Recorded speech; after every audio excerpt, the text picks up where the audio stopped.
Hey, this is Chris Franco, and you are listening to Compound Money Quietly, the CMQ Investing Podcast. P.T. Barnum is credited with the quote, "There's a sucker born every minute." And this is what Robinhood said in their Super Bowl commercial. You don't need to become an investor. You were born one. Robinhood. Now, I don't personally think that all Robinhood users are suckers. However, after doing the research required to produce this episode, I do believe that Robinhood's business depends on novice investors behaving in a way that's detrimental to their financial future. I'll explain why, but first let me begin with what inspired this episode. Yesterday, I posted a quote on @CharlieMungerQuotes on Instagram of something Charlie Munger said about Robinhood at the Daily Journal shareholder meeting on February 24th, 2021. Quote, "Robinhood trades are not free. When you pay for order flow, you're probably charging your customers more and pretending to be free. It's a very dishonorable, low-grade way to talk."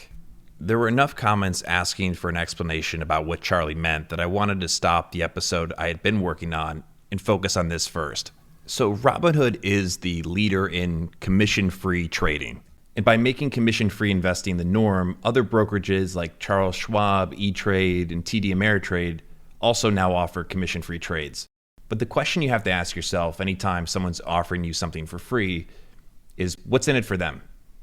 Let's first begin with what Robinhood says on their website about how they make their money. And this comes from Robinhood.com. Quote, "When you buy or sell stocks, ETFs, and options through your brokerage account, your orders are sent to market makers for execution. To compete with exchanges, market makers offer rebates to brokerages." Now, if you don't understand that, you're not alone. I didn't understand it either. But what they're describing is something called PFOF, Payment for Order Flow. PFOF. This is an example that Fortune.com provided in July 2020 in an article about Robinhood's business model. Quote, "When you buy a share of Tesla on your phone, Robinhood sends that order to a trading giant like Citadel Securities and receives a few pennies in return, the PFOF. Citadel, meanwhile, completes your trade and makes a few pennies itself. Now, these pennies add up. In 2020, Robinhood reportedly made upwards of $682 million from order flow revenue alone. And this represented a 514% increase year to year. There's nothing illegal about making money this way. And some of those firms I mentioned earlier also make revenue from PFOF. The difference is that Robinhood makes the majority of their revenue this way. Now, if you listen to our first episode of Compound Money Quietly, we talk about the Charlie Munger quote, "Show me the incentives and I'll show you the outcome." So the outcome is that Robinhood is making boatloads of money from order flow. How are they incentivizing this behavior? According to an administrative complaint filed by the Commonwealth of Massachusetts to Robinhood Financial LLC, the answer is gamification. This is how they describe it. Quote, "Once individuals become customers, Robinhood relentlessly bombards them with a number of strategies designed to encourage and incentivize continuous and repeated engagement with its application. The use of these strategies is often referred to as gamification. The application of typical elements of game playing to other activities, typically as a marketing technique to boost engagement with a product or service. Robinhood rewards customers with colorful confetti raining down their screens after executing trades on its application." Now, that's just one example, and it's just so obvious what they're trying to do. It's rewarding behavior in a very tactical way. But the problem is the behavior they're rewarding, which is frequent buying and selling, is proven to be very, very bad if you're looking to build wealth over the course of your life. Academic research shows that individual investors do worse the more that they trade. In one of these academic journal articles that was published in 2001, and it has over close to 4,000 citations via Google Scholar, it notes that, quote, "Overconfidence can explain high trading levels and the resulting poor performance of individual investors. Our central message is that trading is hazardous to your wealth." I shared this in a newsletter that went out last week via cmqinvesting.substack.com.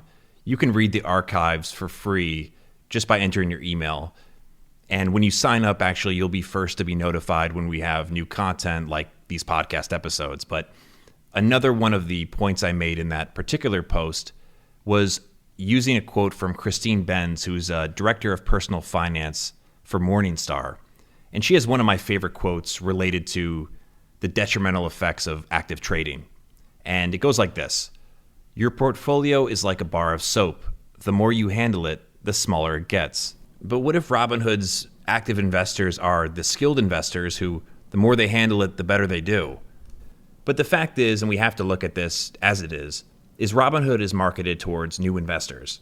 And this is what Robinhood's co-founder told Jim Cramer during an appearance on CNBC on December 10th, 2019, right after they had reached 10 million subscribers. "We're proud of the fact that we've enabled so many younger investors and first-time investors to have access to the markets."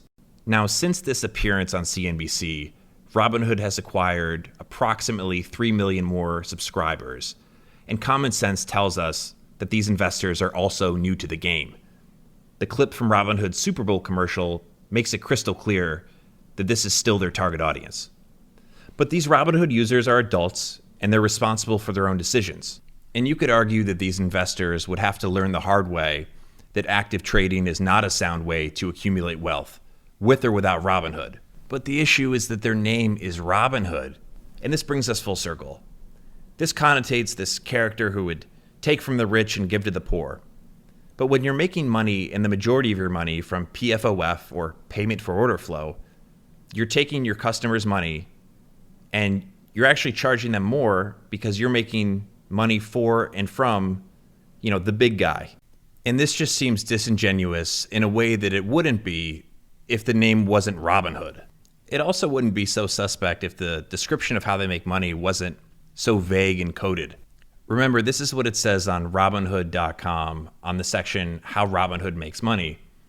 "When you buy or sell stocks, ETFs, and options through your brokerage account, your orders are sent to market makers for execution.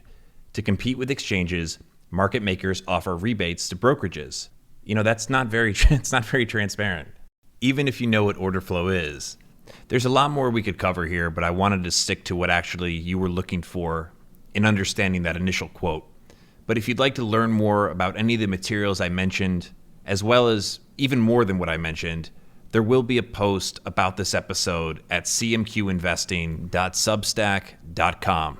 Let's conclude with that Charlie Munger quote and see if we understand it better now. "When you pay for order flow, you're probably charging your customers more and pretending to be free. It's a very dishonorable, low-grade way to talk." Charlie Munger says the best thing a human being can do is to help another human being know more. If this episode helped you know more, then please help someone else do the same and share it with them. My name is Chris Franco. This is Compound Money Quietly, the CMQ Investing Podcast. Tune out the noise. Tune in with us. This is Compound Money Quietly. I'm Chris Franco. Thanks again for listening.